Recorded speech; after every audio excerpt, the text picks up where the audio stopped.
It's November 5th, 2017, Sunday night.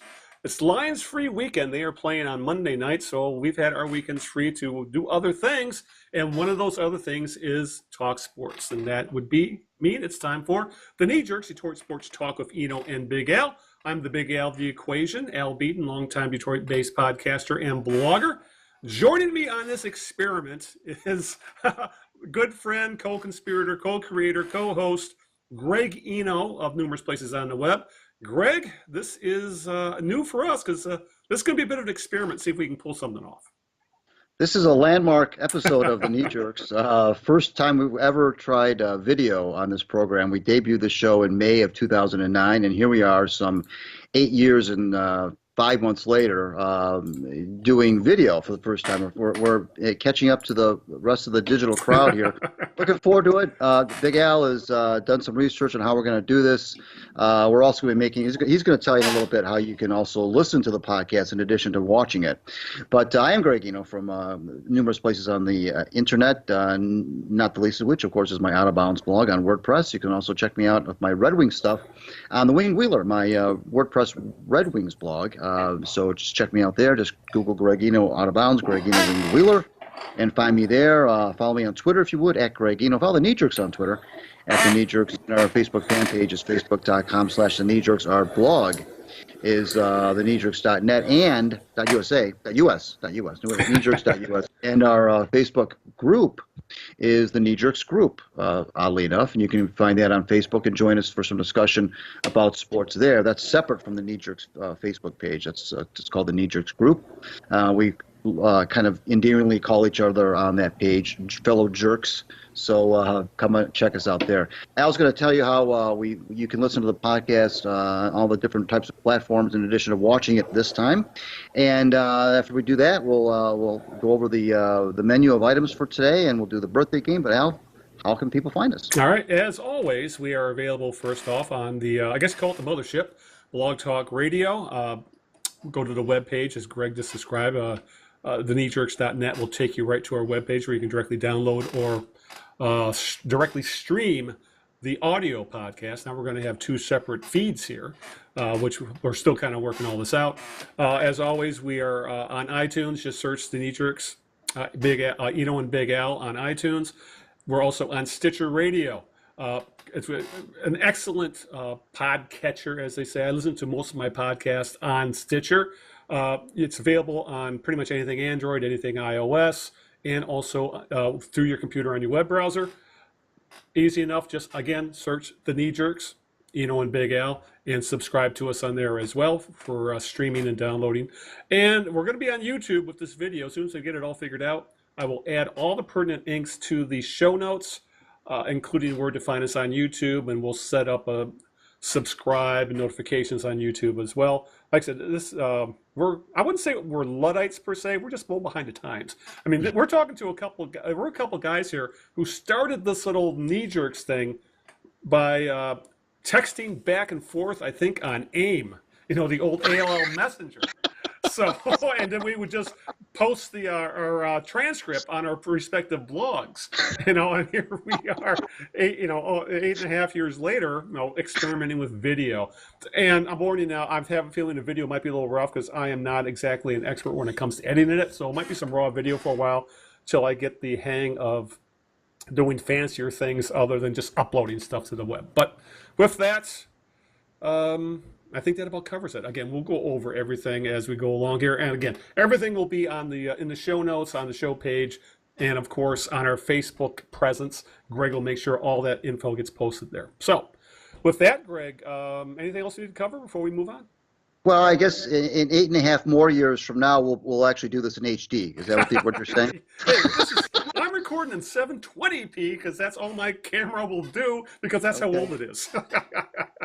That's it's almost 70% of 1080. So I guess we'll take it.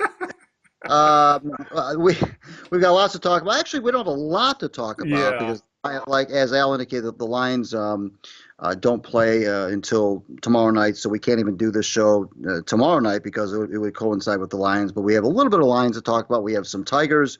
We got the World Series stuff, of course. Justin Verlander gets his first ring.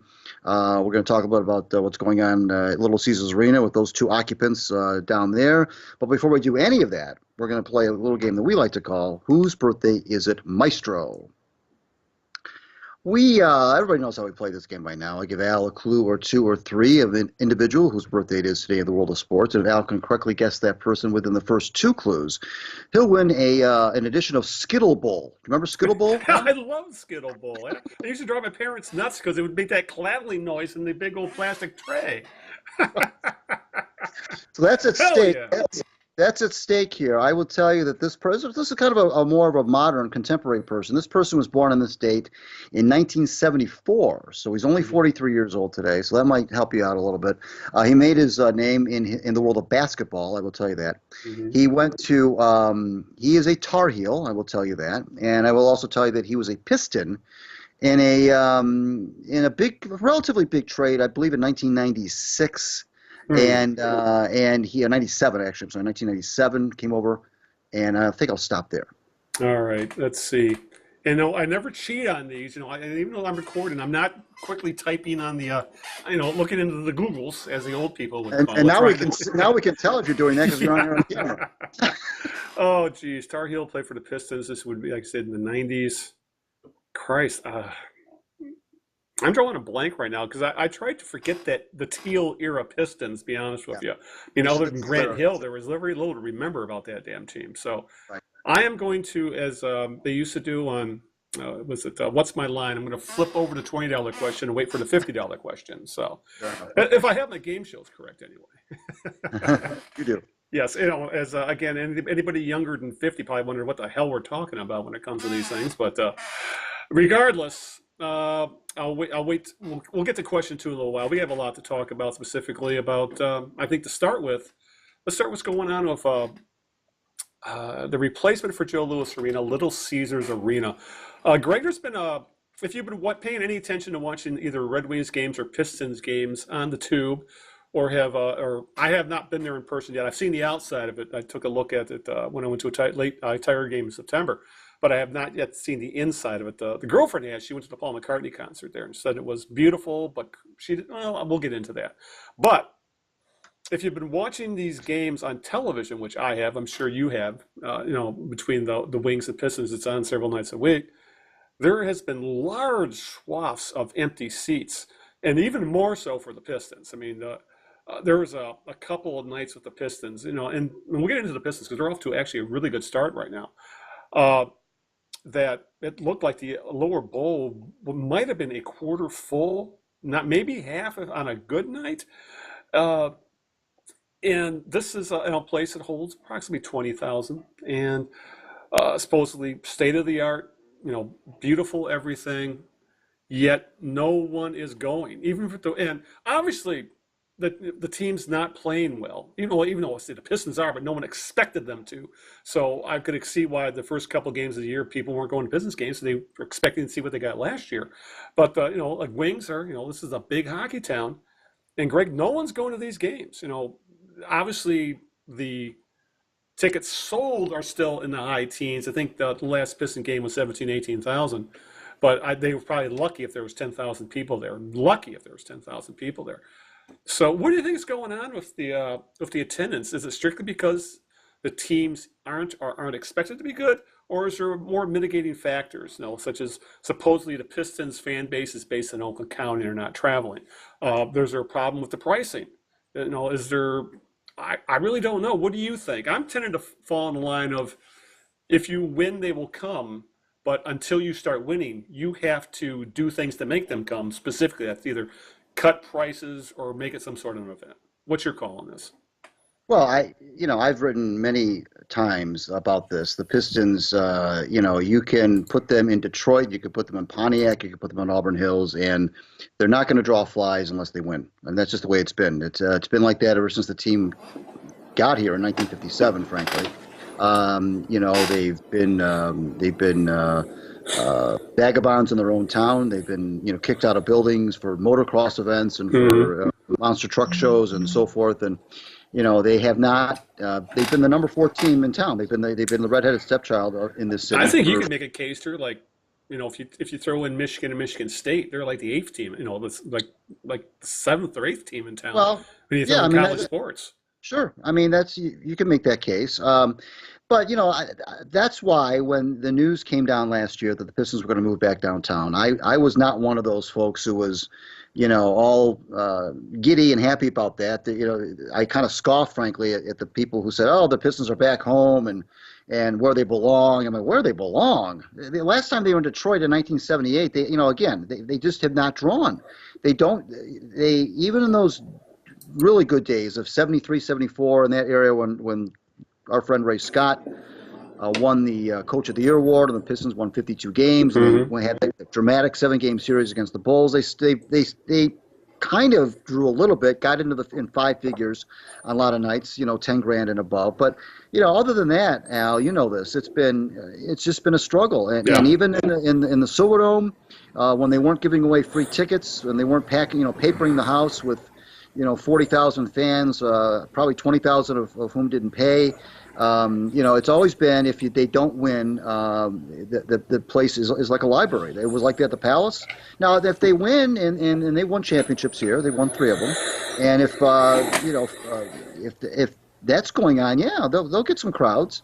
But here we are, a brand spanking new arena, where once again they're kind of afterthoughts. They were added into the mix well after this arena was planned and construction was well they were well into construction before they added the Pistons. Andre Drummond made the comment a couple months ago because he did a tour of LCA. He said, "Boy, I'm not feeling the love here. This looks like we're an afterthought. It's a Red Wings centric arena." And and here we are, a brand new place, and they're barely able to draw 12, 13, 14,000 fans, and they are off to that fairly good start, as you said, 6-3. I don't know if that's going to matter. I don't know if it's ticket prices, which it could be. I don't know, but the fact that they're not even getting a bump from the new arena thing is concerning. I mean, I thought, well, the very first year, there's the curiosity factor. Maybe the folks that wouldn't go to a Red Wings game because for whatever reason will check out the Pistons. If they still want to check out Little Caesars Arena, we'll go to a Pistons game just to experience the arena experience with all that's going on down there and all the food and all the shops and all the things that distract you sometimes from the game itself. But they're not even getting that kind of a bump. And, it's not even, we're barely into November and we're already wondering where the crowds are. Now, if they continue to play well, and if they maybe if they're after 30 games or 18-12 or 20-10, well, maybe they'll start to see some crowds. But this just isn't, Al. It's just not. It's just never been a pro basketball town. It just never has been. If anything, it's been a front runners town, in the sense that crowds only come if they win. Look at the Lions, who have not won a championship in 60 years. I can't remember the last time the Lions played a home game that wasn't televised. Yeah. Because they're always nothing's ever blacked out. Now, granted, there's only 8 home dates. I get it, but still, that's another example of go figure. The Pistons have won 3 championships, and the Lions haven't won any in 60 years. And who gets all the crowds? Yeah. Yeah, and well. This has always been a football, baseball town first and foremost. You're right about that. And another problem the Pistons and the Red Wings have always had to fight, unlike a lot of other pro towns, is that this is a huge college town too when it comes to sports. With the Wolverines and the Spartans, both of them are, especially with Spartans basketball, Michigan football, over the decades, it's both pretty darn good to dominant. And so that always takes it takes precedence over a regular season, especially when it comes to football, or over early regular season Red Wings and Pistons games. So, but I'm with you there in that there's a couple of things. Obviously, they win, they will come. With the Pistons, it's always been like that. Like supposedly they had, when they were at the Palace, they had that sellout streak, which again was overblown, because there was a lot of nights that place wasn't completely full, but the tickets were sold, and that's all that really matters to them.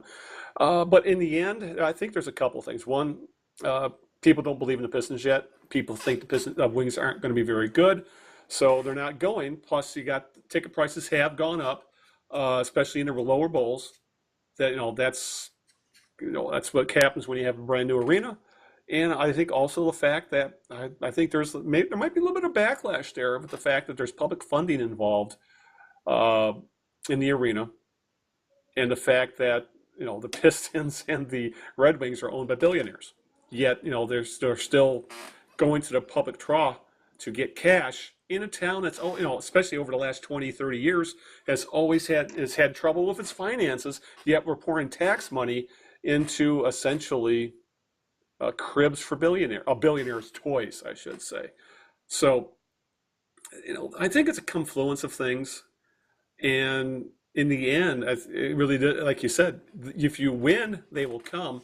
And I don't think people just don't believe in either of these teams right now. More than if the Pistons continue to play well, yeah, I think that their attendance will pick up somewhat. I think for the Wings, one thing I'll always add about hockey is, even though it's big in Michigan, it's still a bit of a niche sport. Where the Tigers, even when they're awful, can still draw 20,000 people to Comerica Park. While, the Red Wings, I think that they will get their 20,000 people, but how many more people could they actually get if they had a big arena? Probably not that much. It's just how hockey is. It's a niche sport. It's an expensive sport. You can say it's a very white sport. And, you factor all these things in, and it equals people not going to the games. And Greg, there's always the one other elephant in the room when it comes to these things. It's so much more pleasant to watch these things on television. Sit on your, you got your 50-inch screen, you got your fridge right there, bathrooms right there, got your couch nice and comfortable. You already got it broke in like Homer Simpson does, and you can watch the games, and you can actually get a better view than you would sitting at the cheap seats at LCA. So, it's a confluence of things, but in the end, I would rather watch these games on television. I'll end up going a few times because I always go to a couple Wings games a year. I'll probably, now that the Pistons are so much closer rather than an hour and a half drive for me, I'll probably hopefully check them out. But I would much spend my hard-earned money on other things rather than throwing it at billionaires at this brand new arena where I can watch the damn thing at home when I'm essentially paying them anyway through my cable bill, and how much ESPN and FSD is costing me as part of the bill that's going through the TV contracts. So, it's a whole confluence of things that have added up to this little toxic little mess of why people aren't going to the games. Well, by the time you count ticket price, parking, concessions, maybe a souvenir or two. Maybe you take the family, the kids. Like the kids want a shirt, or they want a jersey, or they want some sort of a souvenir from the game, some sort of a memento. Even though a program is probably $4 or $5, if not more nowadays. Parking is probably, I don't know, probably $20, $25. Easy. You're right. And then so before you know it, you got to plan these things out. Unless you're a season ticket holder, of course, you have to plan these evenings out like you would plan a little mini vacation. You have to set aside maybe a couple $100. Literally a couple $100, and that might do it. It might cover it, between everything I just mentioned. A beer at $8 a pop and a hot dog at $4 a pop, and it's cliche to say that, if the family of four thing, the 1.5 kids or whatever, but it's true. I mean, numbers are the numbers, and this is not. There are some nice suburbs, and there are some nice areas where people are maybe more affluent. But I think you made a really good point, which is as these ticket prices rise and as these buildings are built, so increases at the same rate the technology of watching these games at home. You talked about it, or whether it's live streaming, or whether it's at home, or whether it's like you said on a 50-inch screen with all the benefits of all the replays and all the HD and angles that you could never get at the arena. And I know they've got that on the scoreboard. I understand that, but it's still. The creature comforts of home, getting up and going and get a beer for free, or essentially, or pennies on the dollar, what you would pay at the stadium, and not having the battle traffic and not having to battle other people, frankly. But you know, the one thing, of course, you can't get if you're into that is you can't get the feeling of being there. Now, you and I, Right. we've all been to sporting events live, and it's like a rock concert. There's nothing like live Hmm. music, and there's nothing like being. I was at Game Three in the 2004 Finals, the Pistons and the Lakers, Yeah. and I've never seen experienced a building as loud as the Palace was that night. And I was at the last game at the Olympia in Hmm. 1979 when I thought that building was going to come down with cheers when Greg Jolly scored the game tying goal late in the third period.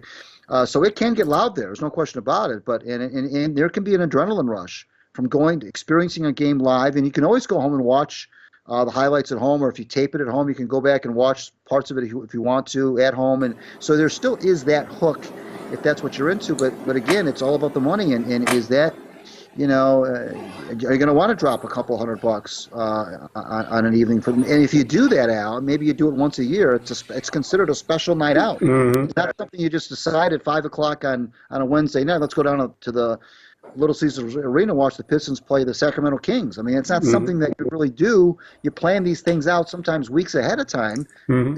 and you circle it on your calendar, and you go and you spend you save your money. You circle the date on the calendar. That's the day we're going to go. That's the day we're going to spend. We got to set aside, honey. We got to set aside $200 because we're going to the game that night. It's I don't know. And this is not Al. This is not an issue that's unique to the Pistons or the Red Wings. Their attendance at sporting events all over the map is not been. There's been some concern. There's been some concern Hmm. about the NFL attendance. Now, Yeah. granted, there's maybe some off the field issues that might be impacting that. But live attendance at sporting events, I think I think you hit the nail on the head when you said that gosh, I'm at home with a 50-inch HD screen that I'm sitting 6 feet away from in my living room with a cold beer in my hand and my legs kicked up. It's hard to beat that. Yeah.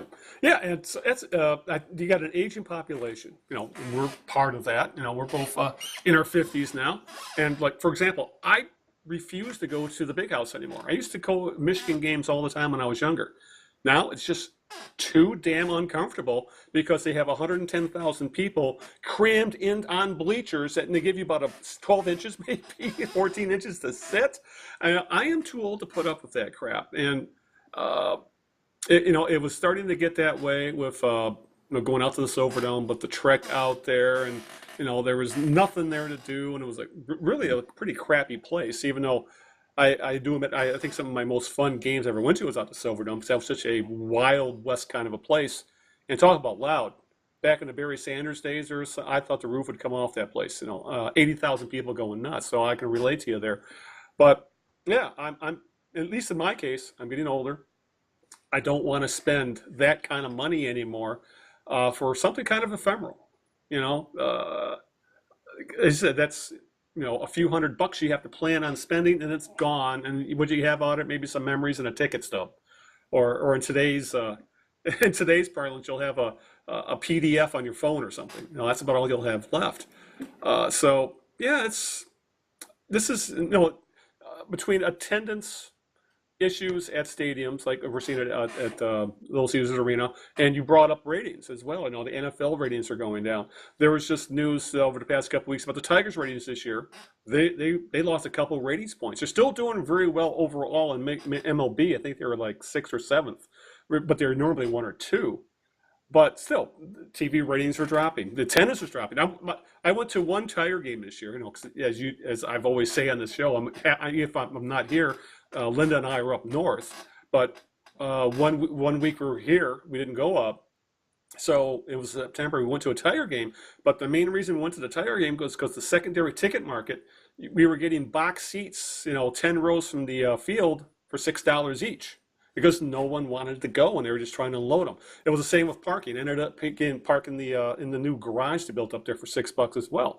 But sure, that sounded great. But then also as you said, you make a night out of it. So we went to dinner downtown, but had drinks and such, Then we ate at the stadium, and it still ended up, even though the tickets were really cheap, it still ended up being a three-digit night because of all the ancillary costs. So I guess in the end, Greg, uh,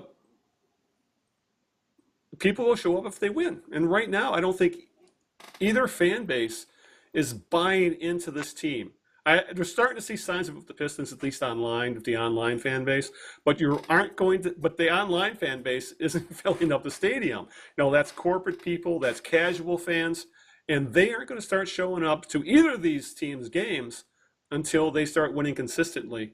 And it's not going to happen with the Wings this year. Even though they're hovering around 500 or so, or whatever it is. But the Pistons have a shot. They have a chance to be good. So. I think in the end, as you said, win and they come. Don't win, and then we start talking about why no one's showing up. So, and then here we are. Well, it's the other aspect of this whole thing, especially when it comes to the Pistons, is the NBA is such a superstar-driven league. Yeah. And you go to games to watch certain players play. It's not like that's not like the NFL. That's not like Major League Baseball to a degree. Yeah, remember when Kobe was in town? It seemed like half the Palace was Lakers fans. Right. Yeah. There is a certain buzz in the air when a guy like LeBron is in town. There's a certain buzz in the air when the Golden State Warriors come to town once a year, by the way. Yeah. There's a certain buzz maybe when any big star player from whatever team it may be is here. The Pistons don't have yet, despite Andre Drummond's good start to the season. And we'll talk about that in a little bit, but they still don't have a marquee player. They don't have that guy. There's not an Isaiah Thomas. There's not a player. Ben Wallace, right. He was a superstar of a different ilk, but still a superstar. Yeah, there's not a player that everybody is really gravitating around. Now there may be some players that like a Reggie Jackson that some people might like. Some people might like Drummond.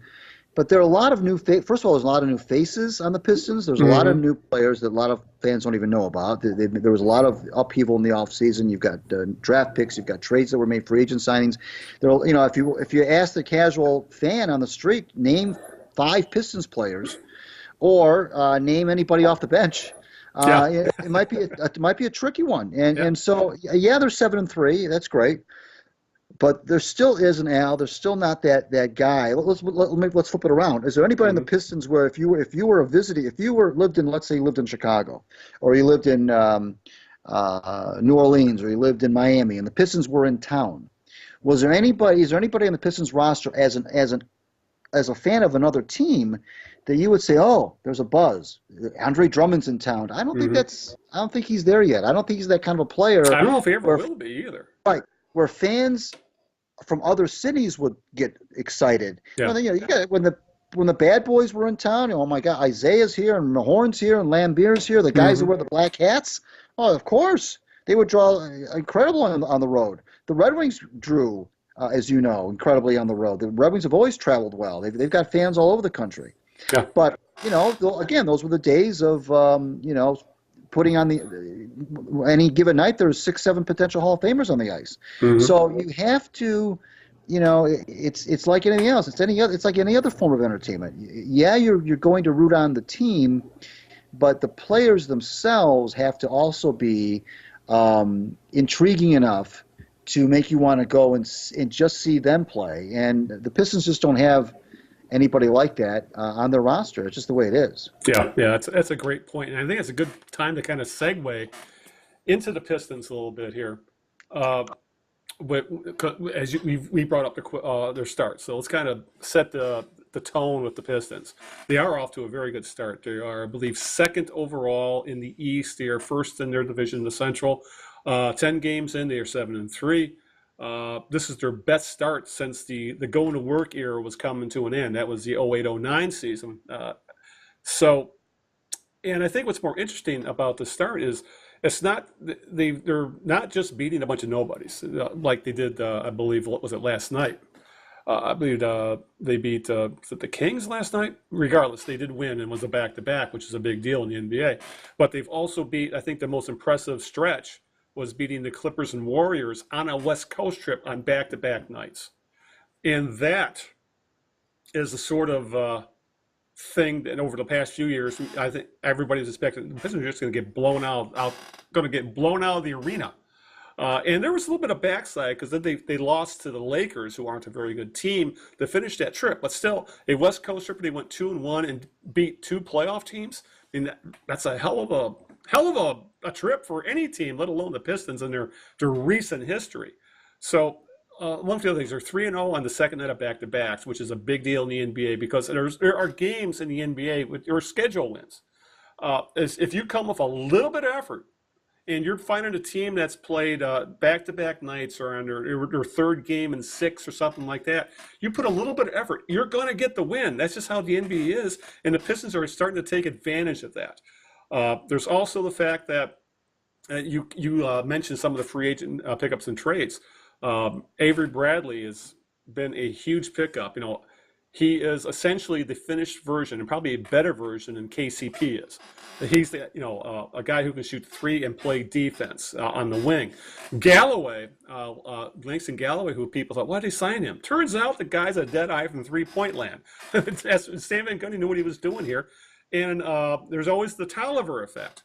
When they brought in the big forward back, who always seemed to have this positive influence on the clubhouse, and also the fact that he gives a lot of effort on the court, specifically defensively. So when you throw Anthony Tolliver into the mix, all of a sudden there's this needed veteran presence. Because we talked about this last year, Greg, with the Pistons, and that they just at times seemed so damn immature. There wasn't a guy who was going to lead.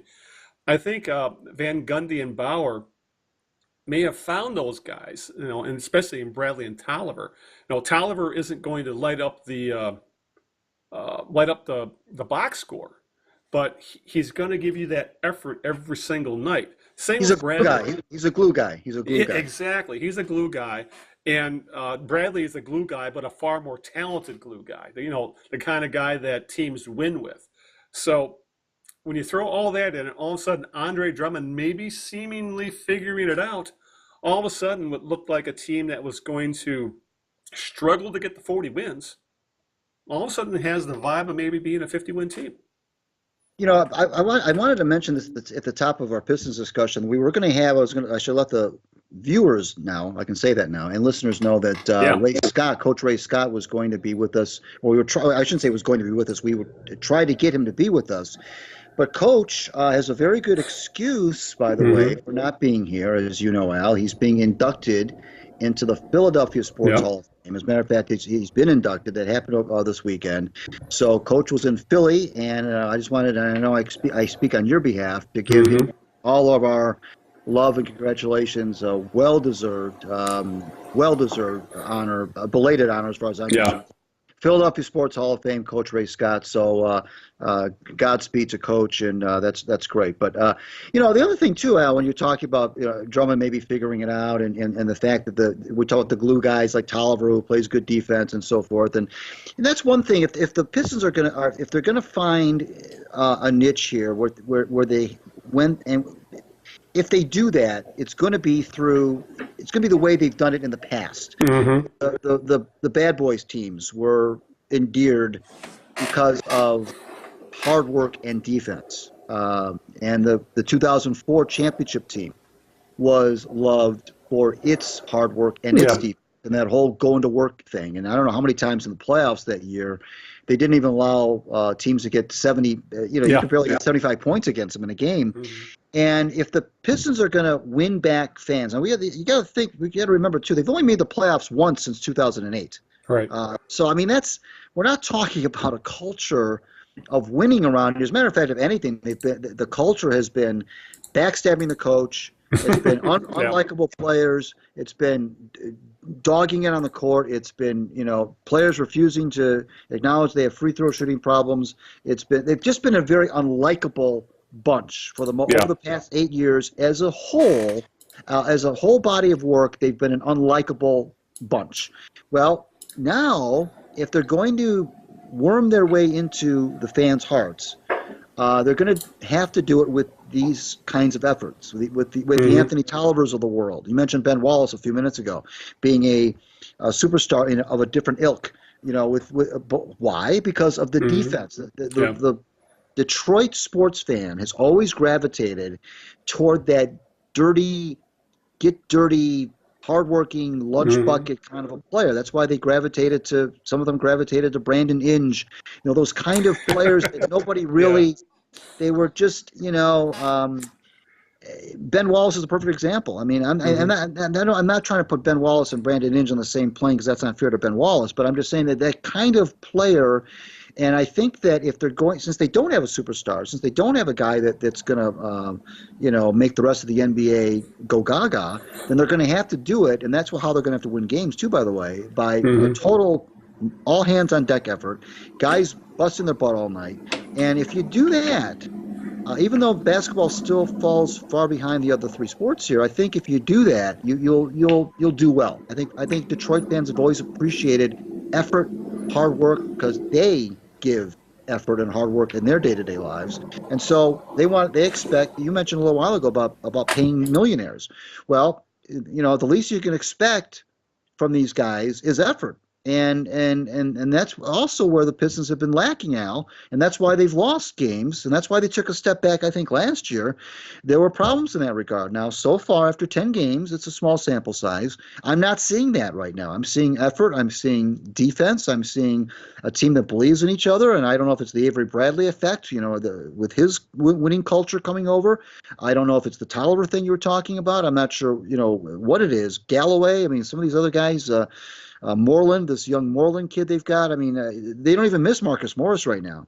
So, the maturation of Stanley Johnson. There's a lot to like if you're a basketball, uh, uh, hardcore basketball guy. If you're a Yeah. casual basketball fan, you're not maybe as drawn in by that. But people who really appreciate what's going on. What has gone on with this team in the past 8 years, I think they would see in this short 10-game span, with the exception of the game in LA against the Lakers, where they really didn't show up, they've pretty much the other 9 games have really put forth a really good effort.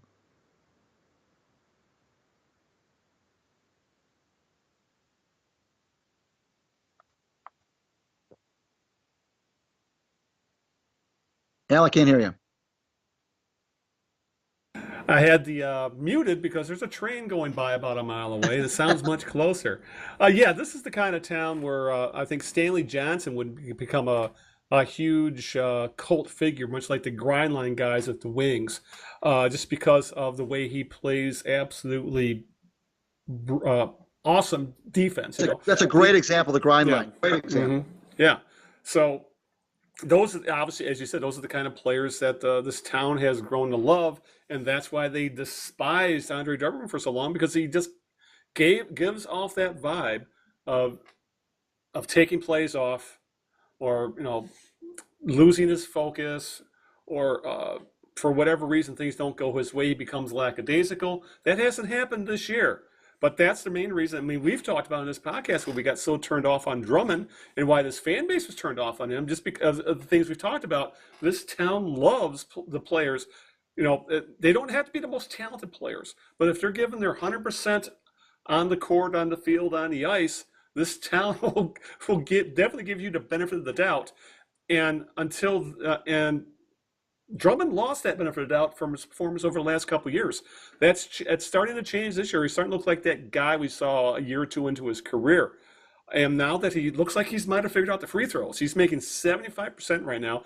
I actually watched the entire game where he hit 14 of 16. I was absolutely gobsmacked that he was able to uh, and it wasn't lucky. It wasn't like he was banking them in or trying Oh, to no. get it to land on the rim and fall in. Right. He was just hitting solid buckets. He's got uh, a new shot. He crouches down, keeps the ball away from his body, and it's very fluid, very compared to the herky jerky motion he used to have. And hopefully, along with this supposed surgery that cleared fixed the deviated septum, which allowed him to breathe out of his nose much easier. All of a sudden, we got a guy that was on the court in crunch time, at least in the first 10 games of the year. And if he becomes that kind of player, he doesn't have to be a superstar for this town to fall back in love with Andre Drummond. He just needs to hustle and make his free throws, and this town will put up with a lot. Well, from a basketball standpoint, it gives Stan Van Gundy, it opens up his playbook. He doesn't feel like Yeah, he has to. He even said in his post game presser after the Bucks game, and I saw the game too. And you're right. Those free throws that Drummond hit were, he looked like Adrian Dantley up there. yeah, He got into a rhythm, and hmm and a lot of those were nothing but net. yeah, And even the ones he missed weren't bad misses, and hmm but Stan said after the game, he says, you know what, I don't think that, and he kind of said it with a little twinkle in his eye, he said, I don't think that hack a Drummond thing is going to work this year. He yeah, says, I really don't think so. And you could tell that Stan was just giddy with the prospect of being able to keep Drummond on the floor at crucial times in the fourth quarter, which, right away, as far as I'm concerned, disqualified him as a hmm big-time player. If your yeah, coach can't put you on the floor in the last 5 minutes of a tight game because of in this case, shooting free throws, well, then, you can't, as far as you can't be in the discussion of being an impact player. I mean, if you can't be put on the floor in those circumstances, well, now Stan is putting him on the floor yeah, because Andre's making his free throws. Stan said, I know he's at 75% now, but I'll be happy with 60. If he's at 60 by the end of the year, I'll be ecstatic. And boy, I think the Pistons would definitely take 60. Of course, now you want him to get to do better than that. But Will Chamberlain 50%, Shaquille O'Neal 50%. I mean, who knows how many more points those guys could have scored if they could have shot 60%. But anything that kind of keeps, it's like a running game in football. If you can run the ball a little bit to keep the other team honest, anything that if Drummond can just shoot free throws just well enough to keep the other teams from, resorting to that hack a Drummond strategy, which frankly it was embarrassing, and I think didn't it cause a rule change in the NBA? yes, it did. Yeah. Yeah. So And I was just going to say the other thing to with this is the fact that there's been a change in how they're running the offense of Drummond. They're no longer trying to force this post up crap, which he was so awful at last year. We're not seeing the hook shot from 7 feet off. We're not seeing him trying to do fadeaway jump shots. Well, he's doing the rim running. He's doing the pick and roll. He's doing follow ups. That's where his offense should be within the key. It should be within the paint, and hell, within 3 foot of the basket. And that's it with Drummond. None of this messing around with thinking it's Abdul-Jabbar with the hook shot or Buda Edwards with the fall-away jumper or anything like that. He's not that kind of a shooter. He's a guy who needs to get all his baskets from within the close proximity of the hoop. For example, the game we're talking about, I think he ended up with 27 points on 9 shots. Because he was making his free throws, yeah, right. and the fact that all his other shots were essentially putbacks and pick and rolls, and that's what if Andre Drummond does that, he's back in the All-Star talk again, which he was a few years ago, and that's the kind of player this team can win 50 games with. If he doesn't continue to play like that, then we're talking about a team that's going to struggle to make the playoffs. Well, once you get a reputation for being soft mentally, and I think that's what you were talking about with Andre Drummond. We all know that he is talented. He can get 15 rebounds in his sleep, but it's that other element, the basketball IQ, the not taking plays off that you were talking about. Yeah. Obviously he's. The free throw thing is really, I think, endeared him to the fans. But once you get that reputation, and even earlier this season, I can't remember which player it was. I think it was from Philadelphia. The big guy from Philadelphia said, Embiid, Joel Embiid, I believe. Yeah, he said, Drummond doesn't play defense, he says. Yeah. He doesn't play defense. And that was this year. So there's still some work to do to get him past that hump. But once you get that reputation out, whether it's from the fans or within the league and within the other coaches, that you're soft mentally, you're soft physically, that's a tough one. They're going to keep trying to exploit that and keep trying to look at you as the soft underbelly of the team. And once you get there, look at a guy like Benoit Benjamin. Yeah.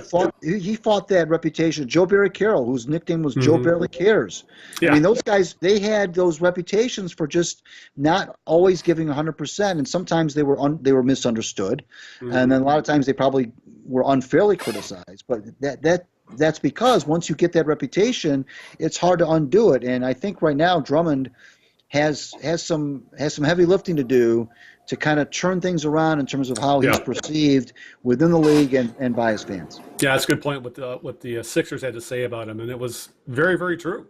That Drummond was thought of as soft, and there's still issues with defense. This is a guy that people feel should be a big time rim protector, and he hasn't been. So or sometimes there's talk that he will.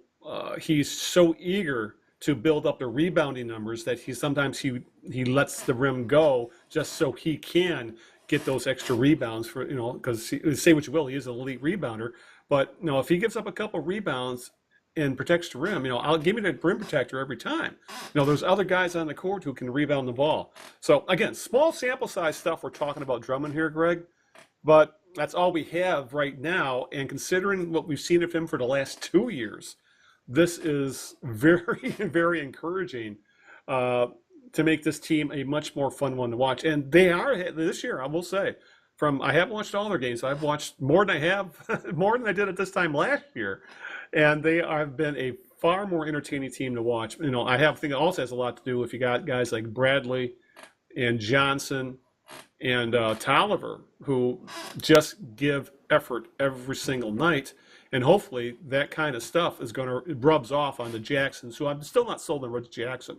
There was this past week there was rumors of the Pistons interested in getting Eric Bledsoe, who's on the outs in Phoenix for him.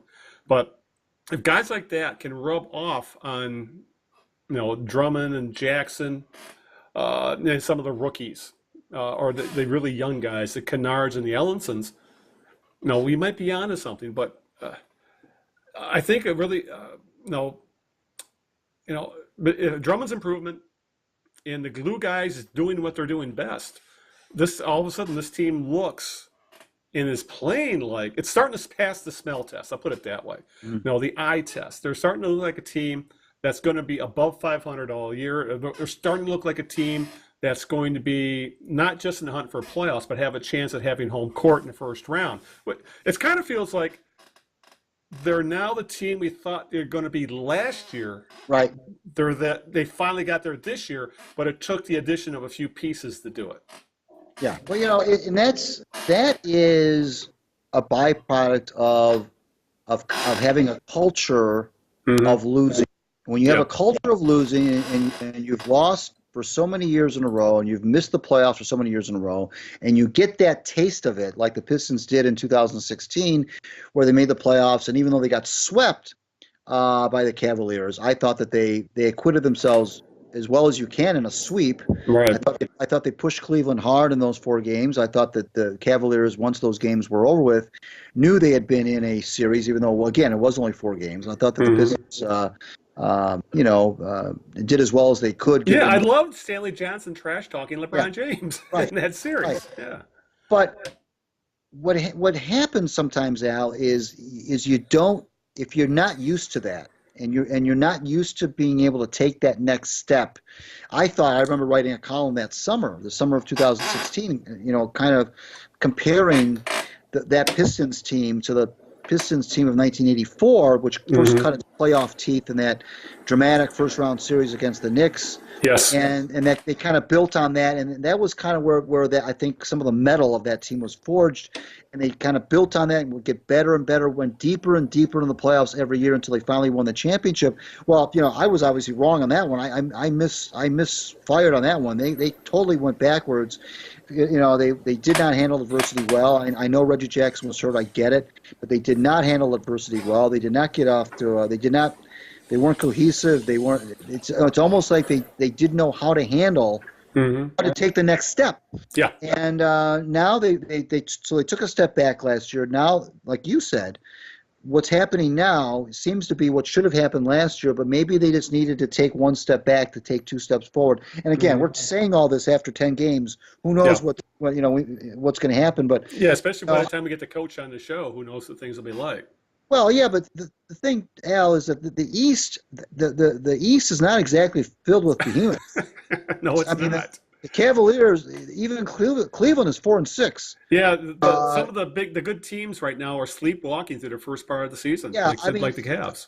I just think that and the Cavaliers are gonna be there at Yeah, the end. But I just think that there's no real to me a lot of obstacles in the East to get yourself in the playoffs. And I don't mean just sneaking in as the eighth seed with a 37-45 record. I'm talking about the Pistons getting a home court advantage in the first round, maybe hmm winning yeah, close to 50 games, being a four seed, and getting a and then you'll see that you will see the crowds at Little Caesars Arena in the playoffs. yeah. You will. Um, Yes, to bring the conversation back around again. But yeah, it's actually I think that's probably a good kind of a good spot to wrap it up because we are on a bit of a time frame for this show, and we still want to talk a little Lions, we want to talk a little Tigers. The Tigers made some news this week. So before we get to that, why don't you give me question two of the birthday game? Okay, yes, this person was born on this date in 1974. He is a Tar Heel. He was a Piston. He came over in a trade in 1997. I would tell you that this might be giving it away, but he ended up breaking Kelly Tripucka's franchise record for most points in a game Hmm. for the Pistons. God damn it, I should know this. A Tar Heel, Teal era. Obviously played with, Jerry Stackhouse. Yeah, Jerry Stackhouse, yeah. Yeah, I had to think about it for a second. Stackhouse, Stack as they call him, Yes. is now the head coach of a team in the NBA, the Toronto team in the NBA G D League. He League, is or the G League, I believe it's called now. Yeah, the Yep, G G League. League. G League. He's 43 years old today, so that's you got it in the second clue. So you will receive Skittle Bowl. Congratulations. All right, I will now have to invest in some foam so I can line the bottom of that tray so I won't wake up the neighbors by the wooden pins making all kinds of noise. I remember I could spend entire evenings doing that when I was like 11. So, and our listeners are like, what the? That's weird. Skittle Bowl? Yeah, I say, go on eBay. It's there. You can find Skittle Bowl. So, Absolutely. all right.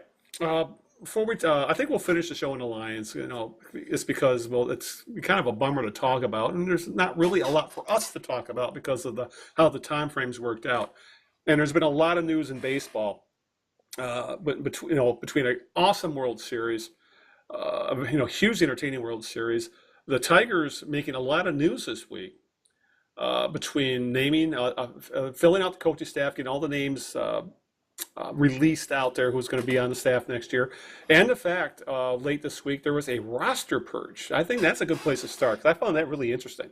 In that the 40-man roster, which has your 25 guys on your everyday roster, plus minor leaguers you want to protect. These are guys that you think are part of your future or are at least going to be part of the major league team down the line, or even soon, because you're going to call them up, but they're going to come up and down. People are familiar with the 40-man roster. Well, the Tigers had a purge of the 40-man roster this week. It's down to 31, and teams never get that low on their 40-man roster. I mean, you'll see they'll have to make procedural moves to clear a couple guys. They'll waive a few guys so they can take a guy out of the minor leagues, put him on the 40-man so they can bring him up, things like that. But now the season's over, Tigers front office has really made things clear what they're going to do. They are cleaning house with a lot of, specifically the 4A type players, the kind of guys that are tweeners, plenty good enough to play at AAA, not good enough to be everyday players at the big league level. So they kind of run it all down. First off, the move everybody knew was going to happen became official this week. The Tigers declined the option on Anibal Sanchez's contract. He is a free agent. Doesn't even though they could re-sign him at a lower rate because he's getting his $5 million buyout. Reportedly, his house is up for sale here. He's not coming back. Anibal Sanchez. Tigers, they got some value out of that contract in the early part of it. He declined at the end. It's time for everybody to move on. Other moves. I found interesting. Several players are outrighted to AAA Toledo. They passed through waivers. Jim Aducci, who had some nice games at the Tigers this year. Tyler Collins, who I think the fan base is still pissed at for his middle finger waving a couple years ago. Alex Presley, there was a lot of talk that he might have a future with this team because he really played well in the second half. You know, as kind of one of those fill-in veterans who might get you through a year or two before your younger players come up. Jeff Farrell, right-handed pitcher, was outrighted. Miles J, who had some starts at the end of the year, he was outrighted. Kyle Ryan, another guy who just never lived up to the hype, he was outrighted. Efren Navarro, he is your, you know, if you look up organizational filler in the dictionary, you will find a picture of Efren Navarro. You know, a 30-something first baseman, you know, who's going to play every day at Toledo because there's no real other, because any first baseman would be blocked anyway. But he was outrighted. And Brian Holiday, which was kind of a surprise because, Alex Avila has moved on. The odds are he is not going to come back, but it looks like they're going to, they're moving on from Brian Holiday. And also, I think the most surprising move was that, I know, here it is. Andrew Romine was waived, and he did not get through waivers. The Seattle Mariners picked him up.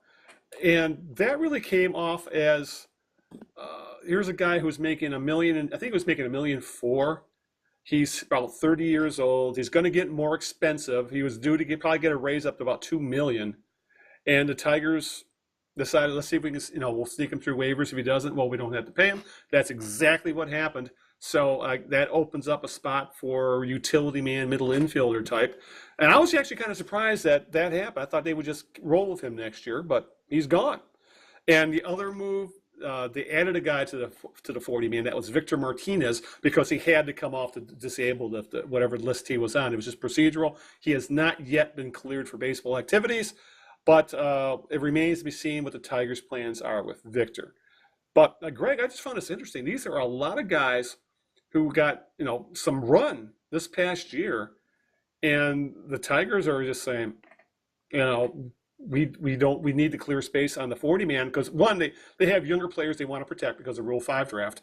And yeah, I think what's interesting is that this clears a lot of room if they see 2 or 3 guys at the winter meetings in the Rule 5 draft that they think could have a future for this team. They have the first pick in everything when it comes to waivers, Rule 5, the amateur draft.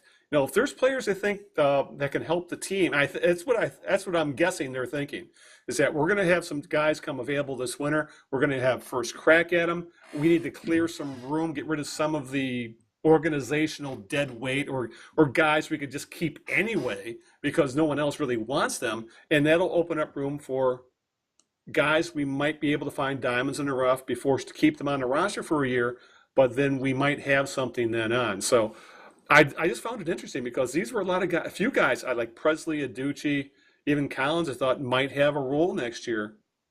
It looks like the Tigers think otherwise, and they're going to be spreading their net far and wide to fill that roster with hopefully some diamonds in the rough. I think that this should be widely applauded by Tigers fans.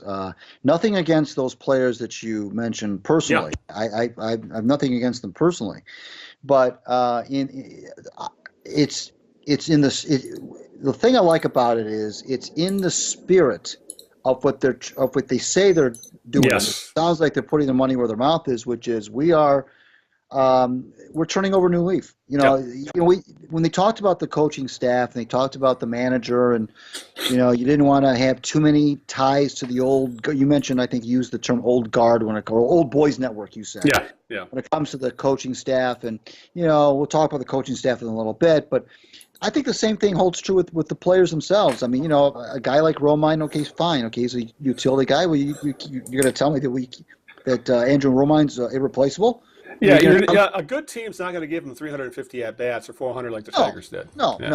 But I mean, those names that you mentioned, Aducci, Presley, Collins, Holiday, Tall. I mean, those are guys, Al, that are tied to the old regime, and it's time now to. And there's a lot of reasons why this makes sense. It makes sense from you mentioned the Rule 5 thing, and it makes sense from clearing space out to try to add players from other organizations. It makes sense to maybe move guys in to the 40-man roster who are, maybe in the lower end of the minor leagues right now and working their way up. And like I said last time we were together, the Tigers don't have the luxury right now of really waiting a long time for some of these kids to make it to the big leagues. They're going to be a little bit on a more faster track than normal. So I think that the fact that they're doing this and looking at these players and say, look, we lost 98 games with these guys. Mm-hmm. We can definitely, we don't need to have them around if they're not true big league players. And I think the guys, there's been a lot of those kind of players, Al, that have come through Detroit. The Will Rhymeses of the world and the Scotty Sizemores of the world. And, guys like that who just, we're always in betweeners. Matt Tuiasosopo, guys like that. That just, oh my God, you're bringing back some memories with these names. Yeah. They've had a number of players, and that's always been to me, has always been their weakness, even in those teams that won divisional titles, was they didn't have, I thought, enough depth that a true championship team would have. They didn't have that guy that could come off the bench. They didn't have a Delman Young who just destroyed the Tigers in Game 1 of the ALDS in 2014. They didn't have a guy that could come off the bench, swing a big bat, get a home run, a key late inning hit. Which is why you had Hernan Perez coming there up. There wasn't a Mike that Napoli. year. There wasn't a Mike Napoli on the team. There wasn't anybody that was kind of like they got that. You mentioned 350 at bats for Romine. Well, there wasn't a guy, Al, that truly deserved 350 at bats. Right. That would be maybe a part-time DH, a part-time corner outfielder who could hit the ball out of the ballpark in the late innings. They were just always, their bench was always filled with those 4-8 type guys. Mm-hmm. And now, if the Tigers are serious, it looks like they are, about tearing up the old book and starting a new one. Well, they've done it with the manager. They've done it with purging themselves of payroll with the vet contracts. Now they're purging themselves not of payroll but of roster space, and now they're clearing it out for who knows who's going to be on there. And I don't think that the fans have any problems. This is probably a very easy sell. They don't care about Romine not being a Tiger anymore, or Holiday, or Collins, or Adduci, or Presley. They don't care about that. They want us. Those guys aren't the future anyway. They want to see the roster taken up with good, dynamic young players that they can get excited about. And those players that you mentioned, and again, nothing against them personally, but those players that you mentioned, Al, just don't move the meter. They don't move the meter from a baseball standpoint, and they certainly don't move the meter from a fan engagement standpoint. Yeah, these are all guys that have plateaued. You know what they are, and what the is what the is, so to speak. Like in Adduci, he's not as good as he was in some small sample sizes last year. Collins didn't do jack, and Presley. There's talk about maybe wanting to bring him back because he had a good, solid second half. But he's got previous experience that shows that what he did at the end of last year was a complete outlier. That was not his career. That's not what he's done over his career. So, I think that's a great move. We say the Tigers are going to start looking for guys with more upside, guys who might be able to move the meter, if not now, but in the future. And honestly, that's I think what the Tigers front office has been pretty good at doing. They have whiffed on the big money free agent signings, the Zimmermans of the world. Even though, in hindsight, Justin Upton turned out to be a pretty darn good signing. And look at the money that the Angels gave him to keep him. Oh, my God. He'll be 35 years old making $20 million or something like that. But he's very lucky. He's very lucky. Yeah, he's turned out to be a pretty darn good businessman. Yeah. But it's been with the finding guys like Mikey Matuk, those kind of players.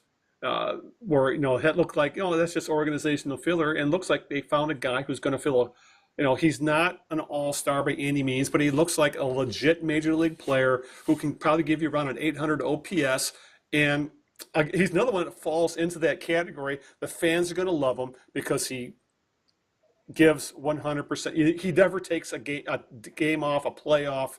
He hustles all the damn time, so the fan base has already fallen in love with this guy.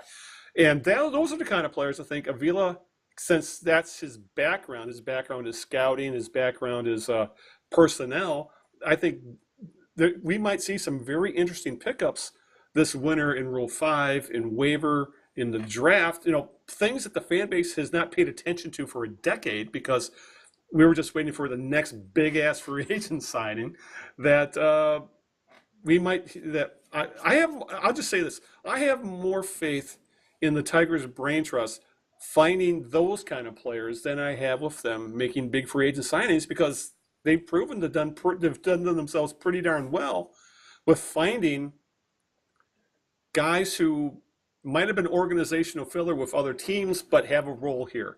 So in that way, I think it's going to be an interesting offseason, just not because, oh my God, they're going to sign Prince Fielder, they're going to sign Justin Upton, or for example, this year it'd be like Giancarlo Stanton.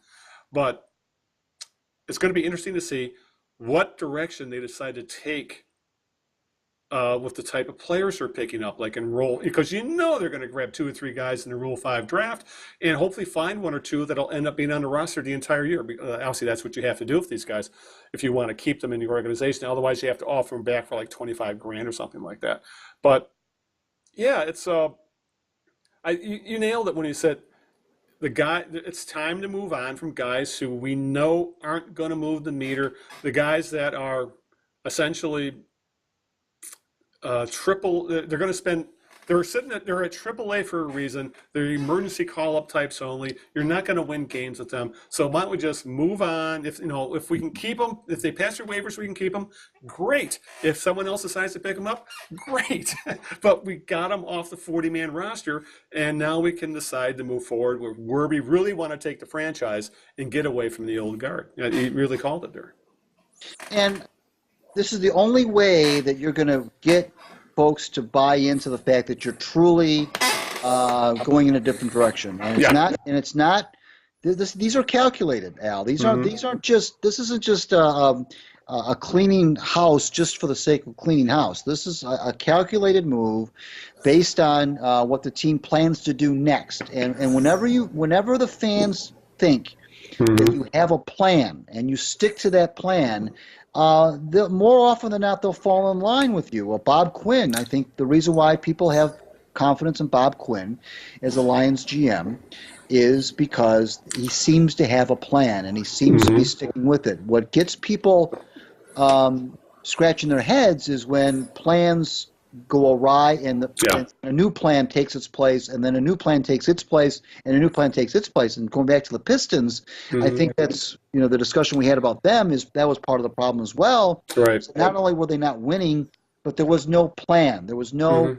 There was always constant upheaval, constant changing of coaches, constant roster churn, and none of that wasn't generating any success on the court. So that's when people start to lose faith in you and say, you become the boy who cried wolf. But if you have a plan and seem to stick with it, and the Tigers' plan, which started back in midsummer with the trading of J.D. Martinez and just continued to go on from there, is a continuation of that plan. And as long as you do that, fans at the very least can't say, well, you're not giving the plan a chance. So I think the fact that they're letting these players go and bringing in newer, younger players is a great move from a baseball standpoint, and I think it's a very good move from a public relations standpoint as well. Yeah, this will be a good move by the standings standpoint, but we know this is the Tigers are going the route of the Astros of the earlier part of this decade and the Cubs as well. You got to do a complete tear down to the studs before you can build back up, and this is part of knocking out the drywall and taking out and getting rid of the moldy wall or something like that with this sort of moves. All right, let's move on to the coaching staff. It all became official this past week. The name hire, I guess you could say the big hire for Gardenhire. I don't know why that made me giggle, but it was Chris Bosio. He is pitching coach. He was named pitching coach. He made his name with the past 6 years with the Cubs. Right-hander Jake Arrieta won the Cy Young under his tutelage in 2015. John Lester and Kyle Hendricks finished second and third in the Cy Young race under Bosio in 2016. Obviously, he was part of their World Championship team. Reportedly, he was let go of Chicago because Joe Madden wanted his own guy, and Bosio was, I think, the only holdover from the previous regime. So the Tigers snapped him up. He was like a free agent for like less than a week when the Tigers snapped him up. I think the other names have been thrown out there. Coming back, Lloyd McClendon is hitting coach. Dave Clark is coming back as third base coach, and they're promoting Phil Clark from the minor leagues to become an assistant hitting coach. I found it interesting. Ramon Santiago is coming back as the first base coach. This is his first coaching gig. Hasn't been just recently retired as a player a few years ago. Steve Little will be Gardenhire's bench coach. He's actually been out of the game for a few years, but he was one of Gardenhire's guys, so to speak. He was with him for like 11 years in Minnesota. And I think the other interesting hire, other than Bosio, is Joe Varva. That he was the Twins bench coach, which is essentially the second in command. Yet he was poached from the Twins, and he's going to become the quality control coach. And I think that, from everything I've read about Varva, that's essentially remember when I talked about the Tigers needed someone who was going to be more analytics focused? That's Varva. He's not a younger guy. He's 57 reportedly, but he is essentially the analytics guy. And as it says in the article I found in the Detroit News, Varva sees himself as the main distributor for all the data the Tigers analytic department produces. So I think that's great. You need at least one guy on that roster, on your coaching staff, I should say, who can parse out the information and make it relatable to the players. And obviously that's going to be Varva's job, because you would think going from bench coach to quality control coach is actually a demotion in a way. But I have a feeling between the analytics thing, being loyal to Gardenhire, and I'm sure the Tigers made it worth his while, that he decided to make at best a lateral move. So I don't have a lot of complaints here, especially now that I know there's some analytic stuff involved. I found it funny that Ramon Santiago is coming back again. He's even said he's looking forward to it. I guess he considers Detroit essentially his home when it comes to baseball. Yeah, well, a couple of weeks ago we said, boy, it's going to be interesting to see what Gardenhire does with this staff. And you had said, gosh, they got to hopefully they'll get an analytics guy in there, and you were hoping that they would maybe hire a younger mind, and they didn't really do that from an age standpoint, right. But they did, create this position that has never been. Right. Although Matt Martin kind of held that position in the past, but this is officially a new position on the staff for the Tigers, and that's interesting. And Bosio is his reputation is excellent. Rick Anderson, who's another excellent reputation as a pitching coach. Yes, I forgot to mention him. Yeah, a former pitching coach, now bullpen coach. He'll be in the bullpen, and he's happy to do that. He says, I'm happy to work in the bullpen. And it sounds like Gardenhire's really generated some loyalty of these guys. Yeah, and the thing that was a little bit surprising though was the Little. Was it Steve Little or Joe Little? Steve, bench Little. coach. Yeah. And the reason I say that's surprising is because Little's been out of the big leagues for about 4 or 5 years now, right. and he hasn't been on a big league bench since then. That doesn't mean that he's forgotten everything he right. knows, but I thought that hire was a little bit surprising. I think that's I think that's the front office saying, Gardy, we'll give you one. Well, it could be, but that's a big one. No, he could be his.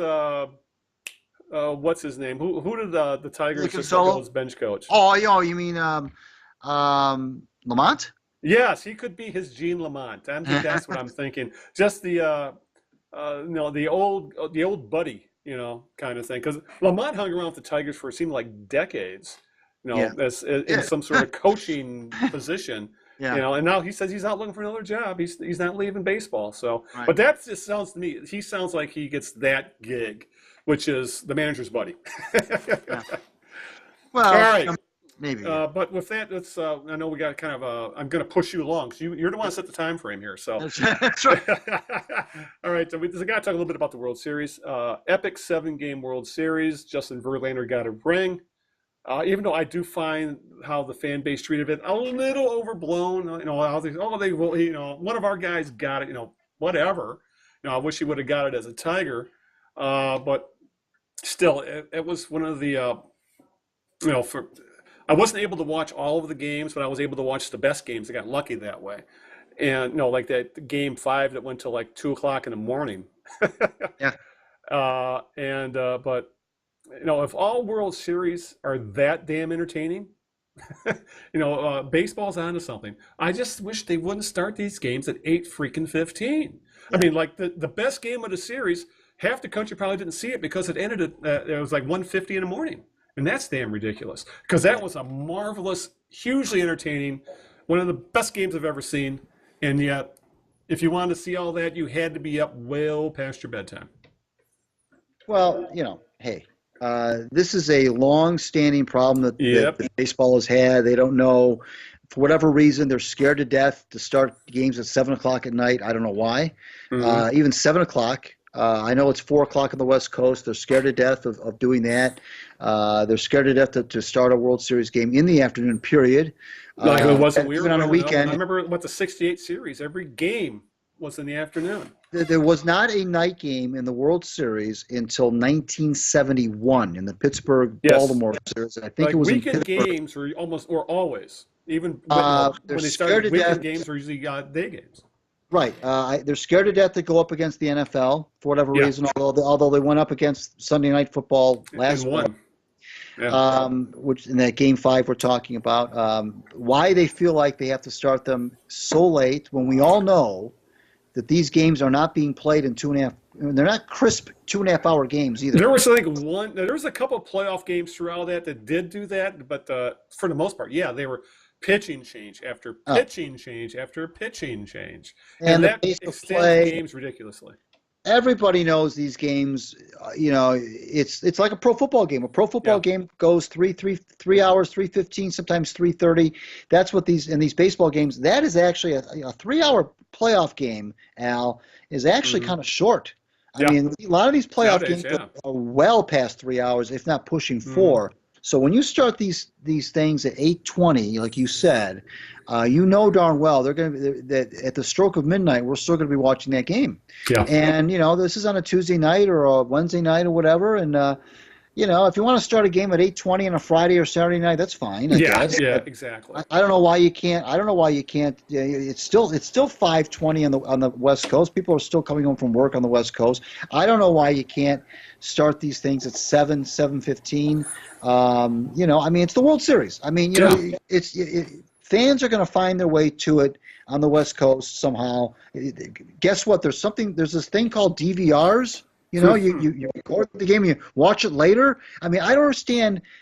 It's the younger fans on a school night. I'm not going to let my kid up to midnight watching a baseball game. I remember watching Game 5 in 1975 when I was 12 years old.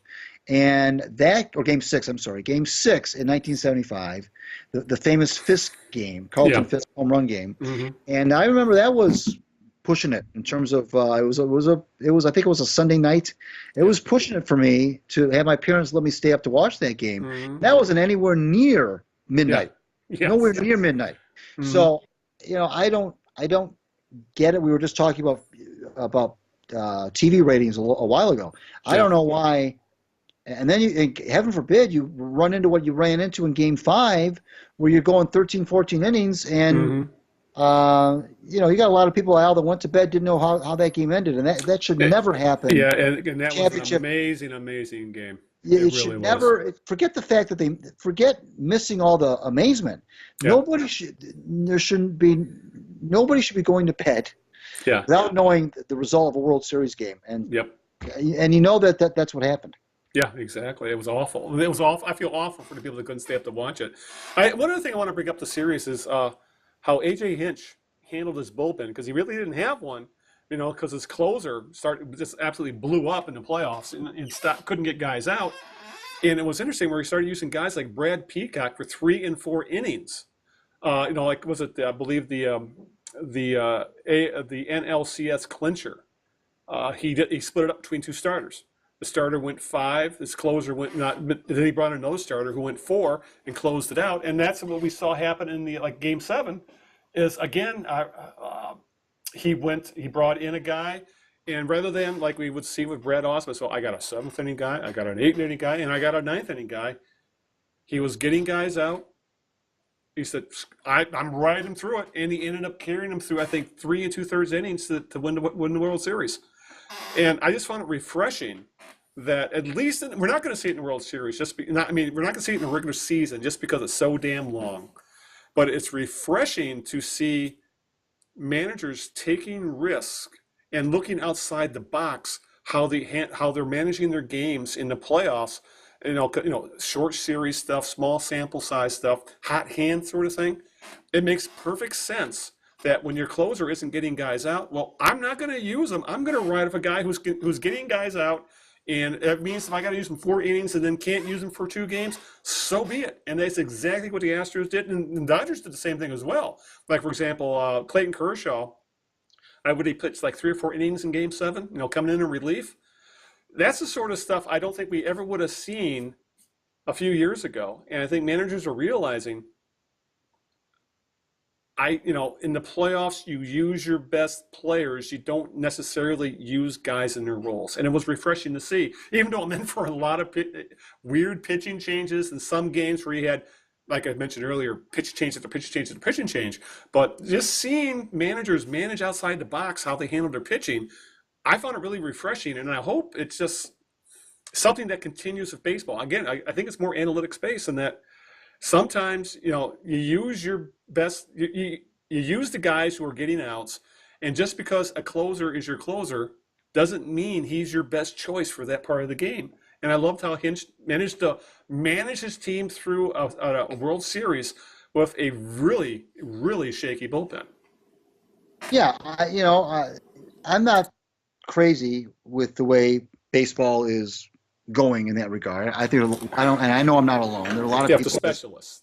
Specialists have specialists, essentially. The thing that bothered me, Al, about this postseason, all the way from the wild card games all the way through, was the alarmingly short leash on the starters. Every starting pitcher was on, and unless your name was Justin Verlander or Clayton Kershaw. Yeah. Other than those 2 guys, even the Max Scherzers of the world were getting pulled. Yeah. The average length of start, and I don't know what it is. I don't have the numbers in front of me, but it had to be less than 5 innings. Right. And and I understand. When the stakes get higher as you go deeper into the postseason, the stakes get higher, the games get more important. That's when managers really, even more so, are quick to pull the hook on their starting pitcher because they're frightened that the game's going to get out of hand before they're able to reel it back in. I understand that. But I'm not talking about that. I'm not talking about games like in Game 7 where Yu Darvish just didn't have it. I'm not talking about that. I'm talking about – I would have taken him out too. I'm talking about games where a guy like Rich Hill, for example. He was pulled after 3 2/3 or something like that. And he given up a couple, 2 or 3 runs, Lance McCullers in New York in I think it was Game 4 of the ALCS when he was pulled after basically throwing almost a one-hitter. He got pulled. That's what I'm talking about. Those kinds of hooks is what bothered me throughout the playoffs. I think it was a very good postseason for the most part. I thought there was a lot of entertainment. I thought there was a lot of drama and so forth. But I did not like the pitching. The short leashes the starters were on, because to me, the postseason baseball has always been about who the starting pitcher is going to be in the next game. That was always the thing. It was like, who are the starters? Who's going to start Game 2? Who's going to start Game 3? And it's not so much about that. It's like, well, we do want to know who's starting, but is he going to be around in the 4th inning? I don't know. I mean, this whole thing about, you can't go through the order 3 times. Well, the question is, though, if you have that, say you got a McCullers, but if you can bring in Verlander for 2 or 3 innings, I can see why managers are making that decision. Again, because he's using his more talented guy. But, there was times where I think I don't know if you want to say panic, But yeah, there was some premature pulling of pitchers, but it did make for some very interesting games, to say the very least, when they're doing that. But again, but it did extend the games greatly, which was the downside to this creative handling of pitching. Well, you can look at it that way, of course. Mm-hmm. I mean, a guy like bringing a guy like Kershaw to pitch essentially, I think 4 shutout innings a game. Yeah, The game game was seven. already, but the game was already, unfortunately, was pretty much already decided. I mean, It was what, 5-0 at that point. Yeah, when he came in? Yeah. Darvish didn't give the Dodgers a chance to win that game whatsoever. Mm-hmm. I mean, it took all the air out of the game, frankly. After whenever, anytime you have a game 7, it's always, well anticipated, and then by the second inning, and not that the Dodgers couldn't have come back, of course, right? Because we saw what happened in Game 5, but Darvish did not give his team a chance to win, and but the fact that Kershaw came in and pitched 4 scoreless innings is good, but that gets lost in the shuffle because he didn't let the game get out of hand, but the game was more so out of hand, but right. It's already out of hand. Also, in the end, all I was going to say is, I think the Dodgers are wondering how things would have changed if they had actually decided to trade for Verlander rather than Darvish. Right. They're probably world champions today. Because, like I said, Darvish was awful in the World Series. Yeah. All right. I know we're cutting it close on time, Greg, so I'm going to ask you one question about the Lions to close this thing out. They've lost 3 in a row. As we saw in that Steelers game, which was one of the more frustrating Lions games I've seen in some time, with those red zone struggles, they are in danger of falling into some very, it's beginning to look like if they don't win this game, they're in deep, deep trouble playoff-wise, because it's beginning to look like it's win the division or bust. I don't think the wild card is really looking like you're going to need a good record to get it this year. So, question is the Monday night game in Green Bay, when Green Bay's playing their backup quarterback, Rodgers is out, is this a must-win game? Is this, if they lose this game, are we just writing off the rest of the season because they're going to be so far behind the 8 ball they can't get back out from underneath it? Well, the Vikings are a surprising 6-2. Nobody really saw that coming. That's not helping. That kind of cancels out the Aaron Rodgers Green Bay scenario, because that just pretty much, the Vikings have just kind of took the place of the Packers. I mean, when Aaron Rodgers went down, the conventional wisdom at the time was that, boy, this really opens up the division for the Lions. Well, the Vikings have gone on a run. They're 6-2. The Lions did beat them, granted, but the Vikings are 6-2, and now they're the team to beat essentially in the NFC North, and there's no getting around that. So the whole Packer-Rodgers thing has been kind of nullified by the Vikings doing what they're doing. So I say yes. I think it is a must-win. 3-5 at the halfway mark. Yeah. Now you're looking at, you got to win essentially 7 out of your last 8 to get the 10 wins. I think it's going to be needed, and the Vikings would be 3 games ahead of you in the division. Yeah. Again, and that's another conference loss as well. And they've already got some. Yeah. They lose out a bunch of tiebreakers. Divisional loss, conference loss, right? So, and not to mention, Al, not to mention the fact that they would be losing to Green Bay without Aaron Rodgers. Yeah, that would be the other thing. That there's that but that mental, intangible as well. It's one thing to lose to Green Bay in Green Bay on Monday night to Aaron Rodgers, but to lose in Green Bay on a Monday night when your season is essentially hanging in the balance to a backup is even worse. So I would say that a 3-5 scenario. I know they've got the Browns after that. They should beat the Browns. They'd go to 4-5. I'm not seeing where they would. I don't know where they would get the requisite number of wins.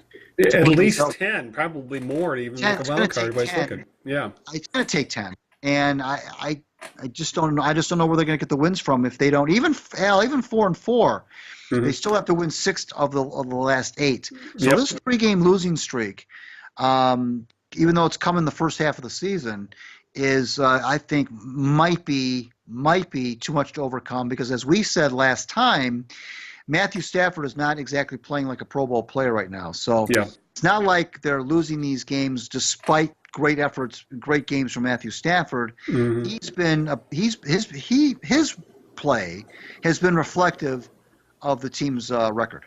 Yeah, exactly. Because I just brought up the conference standings in the NFL. There's only 5 teams in the NFC that are under 500. The Lions are one of them. Lions, Bears, Bucks, Giants, and Niners. And the Giants and Niners are god awful. So are the Buccaneers, for that matter.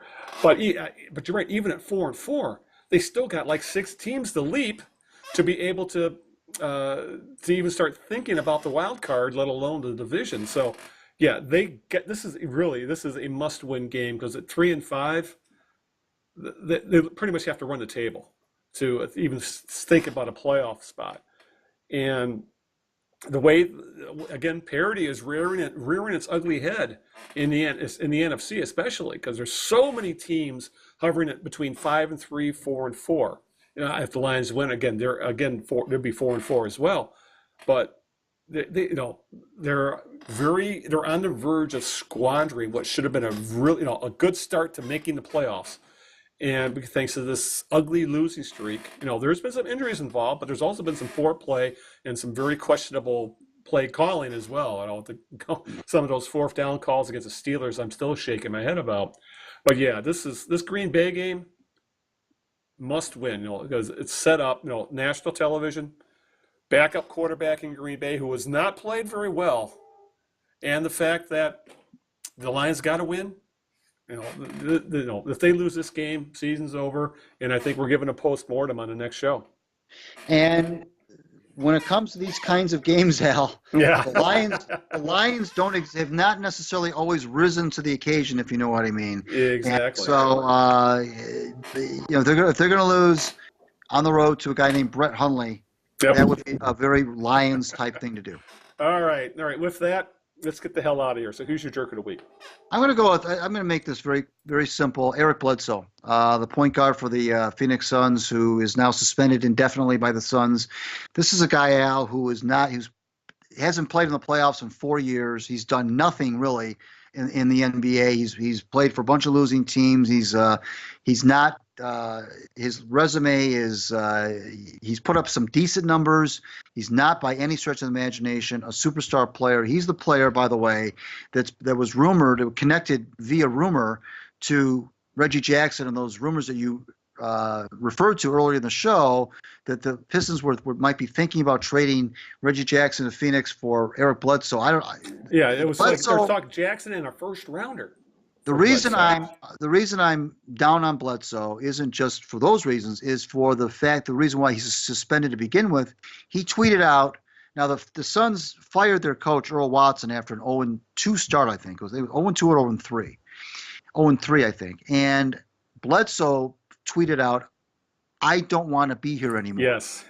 And of course he took the tweet down, but that goes. And then he said, I was getting my hair cut. I love that excuse. Whatever. And if that's the case, then why did he take the tweet down? But anyways, I just think that he's a headache. He hasn't done anything in his career. He has no business saying, "I don't want to be here anymore." He's not earned that right, and he's just an example of what is wrong with pro sports. So my jerk of the week is Eric Bledsoe. Yeah, good call. And it's telling that the Suns have not been able to trade him yet. Because he's persona non grata with that team, and it looks like he's just going to sit till they find a taker. He could end up sitting till the trade deadline. Right. And we'll see what happens. But yeah, I'm with you there. It's an ugly situation in Phoenix, to say the very least. All right, my jerk of the week, I'm going to go with I'll tell you what I've been doing lately, and that my jerk of the week is local sports talk radio. It's gotten so bad, I gave up on it. I haven't listened to any significant amount of time with local sports talk radio. It's probably 3 to 4 weeks at this point. It's helping that we've been going up north so I can get away from it up there, and I'm sure as hell not going to stream it when I'm up there. But even when I'm home, it's gotten so annoying and trolling, and also the fact that it's Lions, Wolverines, Spartans, the Wolverines, Lions, that's it. Or until it gets off the rails, like the other day, I turned my radio on in the kitchen because I'd had it on the night before because I was putzing around the kitchen and I turned the Red Wings game on. It's the only time I will turn on 97.1 to ticket is because they'll have a ball game on and I'll listen to it. Well, I just out of haphazardly flipped the radio on and I heard Bob Bojanowski and that Boji, whatever the hell his name is, kid, and they're arguing over Justin Verlander's marriage to Kate Upton. And he didn't go to the parade in Houston because he had already made plans. It's probably spent a huge amount of money on it. And they're arguing about that. That's the sort of crap that has absolutely turned me off completely onto the local sports talk radio, at whatever you want to call it here. It's awful because I don't want to hear crap like that. It's too cute to the point of being annoying and bad and awful. I don't know what it is, but the current group they have on 97.1 Ticket, and some of these guys we both know, like Jamie Samuelson we've met, and some of these other guys at the radio I've had interactions with. Yeah. But the station itself, I just can't listen to anymore, other than if they have a live game on and I happen to be able to rather not have on TV and listen to radio.